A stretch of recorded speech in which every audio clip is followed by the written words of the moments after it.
Good morning बच्चों, की हाल चाल सब बढ़िया एकदम। तो चलेगा आज का लेक्चर करते शुरू। और आज मैं आपके लिए लेके आऊं lecture number 3.4 of gravitation on flotation. ठीक है, तो अब हम बात करने वाले हैं किसकी, लॉ ऑफ फ्लोटेशन।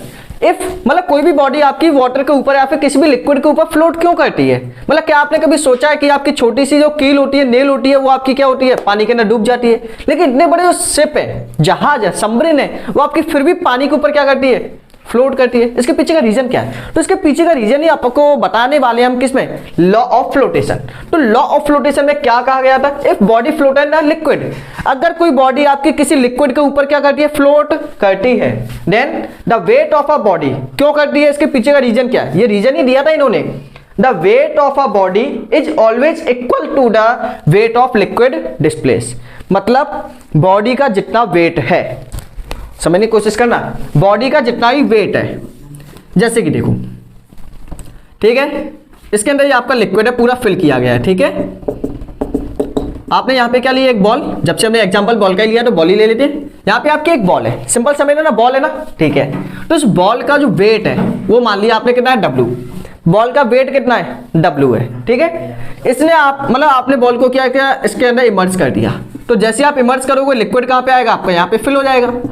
तो इतना लिक्विड आपका फिल हो गया, ठीक है। तो इसका वेट कितना था, W। आपने इसको क्या कर दिया, इसके अंदर इमर्ज किया। इमर्ज करने पे क्या हुआ, इसने कुछ लिक्विड आपका डिस्प्लेस किया, ठीक है। हो सकता है कि आप इसको पूरा इमर्ज ना करो, आप कितना करो, ओनली थोड़ा सा, ठीक है। फिर भी आपको यहाँ पे क्या होगा, कोई ना कोई लिक्विड आपका बाहर निकलेगा। तो लिक्विड यहाँ पे जितना भी डिस्प्लेस हुआ, इस लिक्विड का वेट कितना मान लो, WL। ये ऑब्जेक्ट का वेट हो गया WO, ये आपका लिक्विड का वेट हो गया जितना डिस्प्लेस हुआ है, WL। अगर ये आपस में इक्वल हुआ तो आपका क्या होगा, ऑब्जेक्ट फ्लोट करेगा, अदरवाइज नहीं करेगा। अगर ऑब्जेक्ट का वेट आपका इक्वल होगा किसके, डिस्प्लेस लिक्विड के वेट के, तो आपका जो ऑब्जेक्ट है वो क्या करेगा, फ्लोट करेगा, अदरवाइज नहीं करेगा। तो इसके पीछे का रीजन क्या था, अगर मैं आपको बताऊं, सेम आपका यहाँ पे यही बोला है कि जितना भी आपका बॉडी का वेट है, अगर वो अपने वेट के अकॉर्डिंग किसी ऑब्जेक्ट में से लिक्विड को डिस्प्लेस कर पाता है, या फिर सी हो गया, रिवर हो गया, उसमें से लिक्विड को डिस्प्लेस कर पाता है, तो वो आपकी फ्लोट करेगी, अदरवाइज वो फ्लोट नहीं करेगी, ठीक है। इसीलिए जो आपकी नेल है, अब कील आपकी छोटी सी है, उसको आपने पानी के अंदर क्या किया, लिक्विड के अंदर क्या किया, गिराया। अब गिराने पे क्या होगा, गिराने पे होगा क्या वो उतना पानी डिस्प्लेस कर पाएगी जितना उसका वेट है। वेट मतलब जो आपकी, मतलब समझ सकते हो, जैसे कि जो आपकी नेल है उसका जो वेट है वो कैसा ज्यादा है, लेकिन वो उतना पानी डिस्प्लेस ही नहीं कर पाती है। आप कभी एक्सपेरिमेंट करके देखना, एक कील लेना, उसको एक ग्लास में डालना, ठीक है, 1 या 2 बूंद पानी की बाहर निकलेगी, मतलब इतना पानी उसने डिस्प्लेस ही नहीं कर पाया। लेकिन जो शिप है उसका जितना भी वेट होगा ना, उस वेट से ज्यादा क्या करती है, वो वाटर को डिस्प्लेस कर देती है, जिसकी वजह से वो क्या कर पाती है, फ्लोट कर पाती है। या तो उतना या फिर उससे ज्यादा डिस्प्लेस कर दे, तभी क्या होगा, कोई चीज आपकी फ्लोट कर पाएगी, अदरवाइज वो फ्लोट नहीं कर पाएगी। समझ रहे हो। तो कोई भी चीज क्यों फ्लोट करती है, अगर वो अपने वेट के इक्वल वाटर को डिस्प्लेस कर पाती है या फिर लिक्विड को डिस्प्लेस कर पाती है, तो आपकी फ्लोट होगी, अदरवाइज फ्लोट नहीं होगी। क्लियर है पॉइंट, ठीक। तो इसके बाद कुछ आपकी कंडीशन और केस करने वाले हैं, जिसमें हम देखेंगे कि क्यों आपकी कोई भी चीज फ्लोट कर पाती है, कोई भी चीज आपकी क्यों डूब जाती है, सिंक कर जाती है, और कोई भी चीज आपकी लिक्विड के बीच में आपकी फ्लोट करती है, ठीक है। तो पहले हम देखेंगे बायोएंट फोर्स और वेट को केस लेके, और फिर हम लास्ट में देखेंगे कुछ डेंसिटी वगैरह के केस लेके, ठीक है। उसके बाद ये लेक्चर आपका होगा फिनिश। तो यहाँ पे आपकी कुछ कंडीशन बनेंगी लॉ ऑफ फ्लोटेशन में, जैसे पहली कंडीशन या फिर केस फर्स्ट, अगर आपका बायोएंट फोर्स ज्यादा है, वेट ऑफ ऑब्जेक्ट कैसा है, कम, आपका ये कोई लिक्विड है, ये ठीक है, बायोएंट फोर्स आपकी ज्यादा है, मतलब जो लिक्विड है वो ऊपर के डायरेक्शन में फोर्स कैसी लगा रहा है, ज्यादा, लेकिन जो ऑब्जेक्ट का वेट है वो कैसा है, कम है। क्या ये ऑब्जेक्ट नीचे आ पाएगा, क्या ये नीचे आ पाएगा, मतलब नीचे आने वाली फोर्स कम है, ऊपर भेजने वाली फोर्स ज्यादा है, तो कहां पे रहेगा, ऊपर ही तो रहेगा। मतलब जो आपका ऑब्जेक्ट है, इस केस में क्या होगा, ऑब्जेक्ट फ्लोट ऑन सरफेस, जो आपका ऑब्जेक्ट है वो फ्लोट करेगा ऑन सरफेस ऑफ लिक्विड, ठीक है। ये कौन सा केस है, जब आप कोई पेपर लोगे ना, पेपर को पानी के ऊपर फ्लोट करोगे, तो क्या पानी के मतलब जो आपका पेपर हो पानी के अंदर जाके फ्लोट करेगा या ऊपर ऊपर करेगा, ऊपर ऊपर करेगा ना। क्यों, क्योंकि जो वेट है ना, पेपर का वेट है वो कैसा है, काफी कम है, लेकिन जो लिक्विड की अपवर्ड फोर्स है वो कैसी है, ज्यादा है। ठीक है, इसका वेट कैसा है, कम। तो यदि आपकी अपवर्ड फोर्स ज्यादा है, वेट कम है, तो आपका ऑब्जेक्ट नीचे नहीं आएगा, कहां करेगा, सरफेस के ऊपर फ्लोट करेगा। सेकंड केस जो आपका बनेगा यहाँ पे वो क्या बनेगा, अगर मान के चलिए दोनों इक्वल है, मतलब जितनी नीचे आने वाली फोर्स है उतनी इसको ऊपर भेजने वाली फोर्स है। अगर दोनों इक्वल है तो उस केस पे क्या होगा, उस केस में ये होगा कि आपकी जो बॉल है वो आपकी क्या होगी, पूरी इमर्स हो जाएगी, कंप्लीटली इमर्स हो जाएगी। कंप्लीटली इमर्स होने के बाद पानी के बीच में जाके क्या करेगी, फ्लोट, कंप्लीटली डूब गई।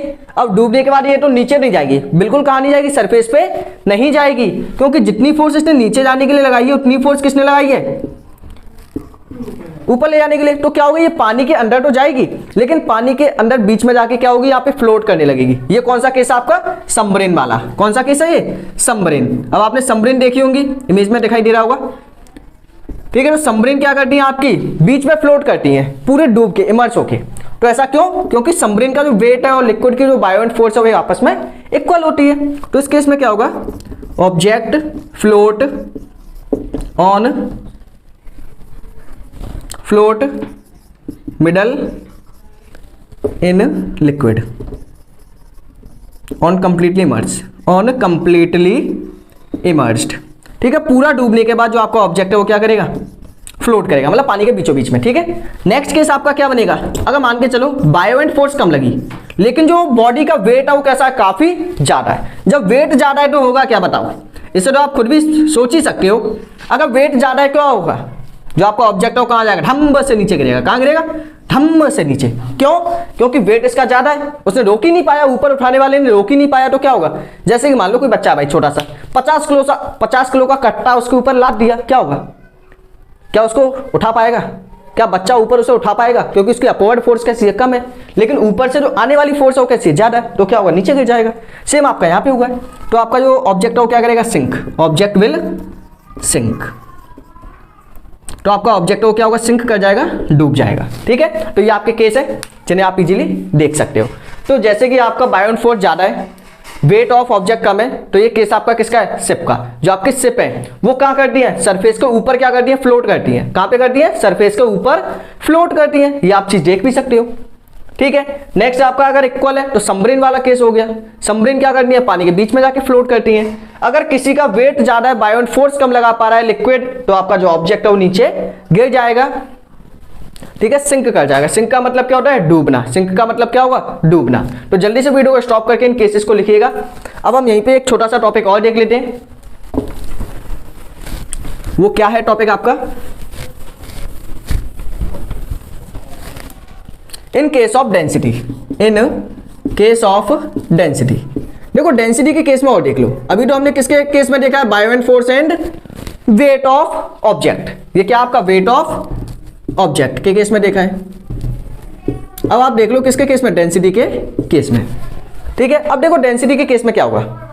डेंसिटी के केस में अगर मान के चलिए डेंसिटी ऑफ ऑब्जेक्ट, ऑब्जेक्ट की डेंसिटी को आप क्या मानो, डीओ, ऑब्जेक्ट डेंसिटी, या फिर ऐसा करो ऑब्जेक्ट डेंसिटी या फिर बॉडी डेंसिटी, चलो वही रहने दो। ठीक है, लिक्विड डेंसिटी को क्या मान लो आप, डीएल मान लो। ये क्या आपकी लिक्विड डेंसिटी। ठीक है, डेंसिटी आपकी क्या होती है, इसे हम नेक्स्ट लेक्चर में पढ़ेंगे। डेंसिटी आपका मास अपॉन वॉल्यूम, अभी इतना ही समझो। ठीक है, जैसे कि आपका कोई ये लिक्विड है, इसके अंदर आपका कोई ऑब्जेक्ट है, ऑब्जेक्ट की डेंसिटी कितनी है, डी है, सॉरी डी ओ। लिक्विड की डेंसिटी कितनी है, डी एल। ठीक है, अगर डी एल, पहला केस है, ऑब्जेक्ट की डेंसिटी ज्यादा है, लिक्विड की डेंसिटी, यार लिक्विड की डेंसिटी ज्यादा है, ऑब्जेक्ट की डेंसिटी कम है। मतलब इसकी डेंसिटी कम है, लिक्विड की डेंसिटी ज्यादा है। जब इसकी डेंसिटी ज्यादा है तो ये कहां पे उठा के रखेगा इसको, ऊपर, क्योंकि ये तो ज्यादा पावरफुल है ना। अब हमेशा पावरफुल इंसान क्या करता है, छोटे लोगों को ऊपर उठा लेते हैं। तो सेम इसकी डेंसिटी कम थी, जब डेंसिटी कम है तो ये लिक्विड क्या करेगा, इसको ऊपर उठाएगा। तो होगा क्या, object will float, object will float. आपका जो ऑब्जेक्ट है वो क्या करेगा, फ्लोट करेगा। सिंपल। सेकंड केस है, अगर आपका लिक्विड है और ऑब्जेक्ट की डेंसिटी कैसे हो जाती है, सेम, तो क्या होगा, ऑब्जेक्ट फ्लोट, ऑब्जेक्ट क्या करेगा आपका, फ्लोट करेगा विद कंप्लीटली इमर्स, पूरा डूबने के बाद, कंप्लीटली इमर्स।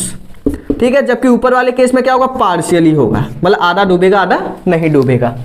थर्ड वाला केस है, अगर डीएल की वैल्यू कम है, ऑब्जेक्ट की डेंसिटी ज्यादा है। जब ऑब्जेक्ट की डेंसिटी ज्यादा है, इसकी पावर ज्यादा है, इसकी पावर कम है, तो क्या होगा, ये नीचे डूब जाएगा। तो इसमें क्या होगा, object will sink, object will sink.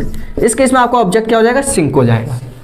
ठीक है, तो ये आपके कुछ केस थे जो मैंने आपको बताने की कोशिश की। करिएगा इसको जल्दी से वीडियो को स्टॉप करके। यहीं पे करते हैं आज का लेक्चर फिनिश। यदि आपको आगे के लेक्चर देखने हैं, फ्लोटेशन वगैरह या फिर वर्क एनर्जी, यदि आप जो भी चैप्टर शुरू करना चाहते हो, लिंक इन डिस्क्रिप्शन बॉक्स, एक बार जाके जरूर चेक करें। यदि आपको कोई और लेक्चर सर्च करना है तो आपको उस चैप्टर का नेम लिखना है, लास्ट में लगाना है बाय स्टार दीपक सर, निकल के आ जाएंगे। बाकी सभी लेक्चर आप इंजॉय करते रहिएगा। तो आज का लेक्चर करते हैं यहीं पे फिनिश।